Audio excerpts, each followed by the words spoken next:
지금 한 작업을 좀 정리를 하자면 이제 비번에 해당하는 폴더를 만든 후에 여러분 작업할 해당 작업 파일을 복사를 합니다.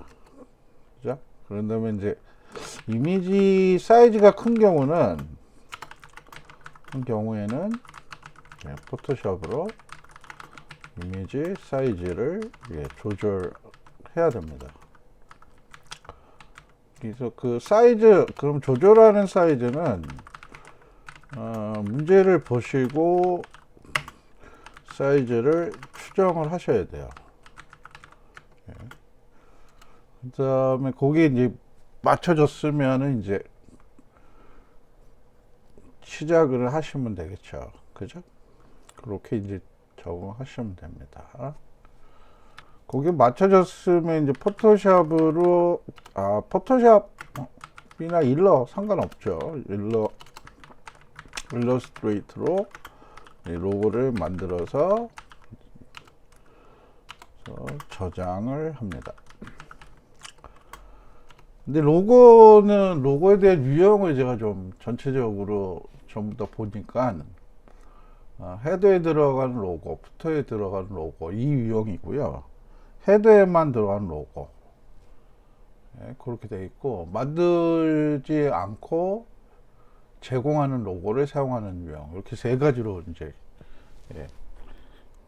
정리를 할 수가 있습니다. 거기 다 끝났으면 이제 그 비주얼 스튜디오 코드를 먼저 실행을 하신 다음에 내가 작업하는 폴더 요 08, 요 폴더 있죠. 비번호 만든 폴더를 설정을 먼저 하셔야 돼요. 그래서 띄우신 다음에 요거 같은 경우는 제가 지금 다른 폴더를 테스트용으로 해 놓은 건데, 그 내가 원하는 폴더를 설정하는 건 파일에 가시면 거기 오픈 폴더라고 있어요. 그거 누르셔가지고 바탕화면으로 가서 08이죠. 이제 폴더 선택을 하시면 됩니다. 그럼 이렇게 뜨겁게 뜨게 되고, 요거 한번 누르시고요. 보시면 이렇게 이제 정리가 되어 있죠. 그죠? 거기서 이제 요새 파일 하셔가지고 index.html 이렇게 주시면 됩니다. 여기서부터 이제 시작한다고 보시면 돼요. 그리고 Shift 느낌표 그리고 엔터 치시면은 이제 기본 세팅이 자동으로 맞춰지는 거고요. 이 랭귀지는 KO로 바꾸시고 내려와서 이 타이틀 부분은 우리가 문제를 좀 보자면 여기 과제명 있지 않습니까? 요걸 사용하시면 돼요. 요걸 그래서 넣어주시고, 밑에는 이제 우리가 CSS 설정을 좀 해보도록 합시다. 그래서 여기 CSS 폴더로 만들어져 있죠. 그걸 지정하시고, CSS 파일명은 본인이 알아서 하시면 됩니다. 근데 이제 저는 스타일이라고 했고요. 리얼 스타일 시트 이렇게 주시면 되겠습니다. 이렇게요. 스크립트 파트는 후에 제가 정리를 하도록 하죠.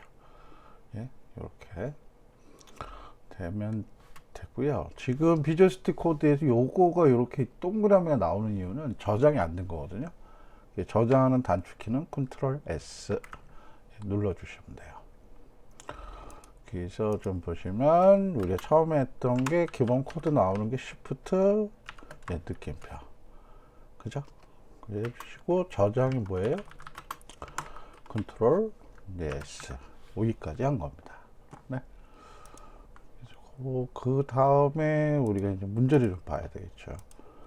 그래서 여기 보면 이제 영역 잡는 건데, 여기 100% 브라우저 전체 넓이, 그 다음에 1200 픽셀의 가운데 정렬. 그러면 이 100%라는 거는 브라우저 전체를 의미하는 거고요. 밑에 있는 1200 픽셀의 가운데 정렬, 이 파트는 여기 우리가 작성하는 전체가 브라우저의 가운데 있어야 된다는 얘기예요. 그래서 이제 흔히들 이제 랩을 씌운다고 하는데 그 파트가 있고요. 영역. 그 다음에 로고 요 부분, 메뉴가 들어가는 여기 상단에 요 헤더 영역. 그 다음에 슬라이드 애니메이션이 진행되는 요 이미지 슬라이드 부분. 그 다음에 여기 공지사항, 갤러리, 배너, 바로가기 요 영역을 지칭하는 콘텐츠 영역. 그 다음 밑에 있는 푸터 영역. 이렇게 총 4가지 영역으로 구성되고요. 그 전체를 감싸는 랩이라는 또 영역이 있으면 됩니다. 한번 해보자면 먼저 div를 사용해서 랩을 하나, 전체 영역을 하나 만듭니다. 그리고 그 안에 이제 헤더가 필요합니다. 헤더. 이 헤더라는 건 어떤 부분을 의미하냐?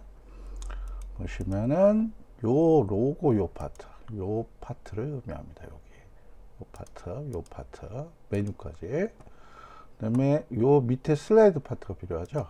그래서 일단은 간단하게 div를 사용하도록 하겠습니다. 슬라이드 만드시고요. 그 다음에 우리가 작성할 때 엔터를 치게 되면 어떻게 되냐면 이렇게 내려와 버려요. 그래서 그거보다는 해당 줄에 영향을 주지 않고 내려가는 게 컨트롤 엔터입니다. 그러시면 이렇게 내려가죠. 작성하기 좀 편해지죠. 그 다음에 요 파트 공지사항, 갤러리, 배너, 바로가기 요 파트를 감싸는 하나의 영역. 그거는 콘텐츠라고 한번 해봅시다. 자, 놓으시고요. 그리고 그 밑에 있는 게 잠깐 보시면 요 파트죠. 로고, 카피라이트, SNS. 요거 이제 푸터. 그래서 태그를 쓰시면 돼요. 이렇게 잡아주시면 됩니다. 그럼 전체적으로 첫 번째 영역이 된 거고요. 그 다음에 이제 추가적으로 좀 얘기를 하자면 여기 콘텐츠 파트 안에 요 공지사항 갤러리, 배너, 그 다음에 바로가기 이렇게 되어 있습니다. 요 파트, 요 파트 이렇게 또 필요한 거예요. 요 콘텐츠 안에 엔터 그 부분이 필요하다는 얘기죠. 그죠? 그래서 여기는 div 콘이라고 하나 만들까요? 그리고요, 이 콘은 어떤 걸 의미하냐면 바로 요 파트를 의미합니다. 그 다음에 여기 이제 배너 바로 가기. 그래서 div 이제 두 번째가 배너가 되겠죠. 그 다음 div 마지막이 바로 가기. 컷이라고 합시다. 이렇게 만들어 주시면 됩니다. 예. 그러시면 전체적으로 전체를 감싸는 랩이 있고요. 그 다음에 헤더가 있고요. 슬라이드 파트를 지칭하는 슬라이더. 그 다음에 요 3개의 영역을 아우르는 콘텐츠. 거기 안에 콘. 그 다음에 배너. 그 다음에 S 슬래시 컷. S 언더라인이죠. 그죠? 요거. 그 다음에 로고, 카피라이트, SNS 얘기해주는 푸터. 이렇게 구성을 하시면 돼요. 일단은 영역은.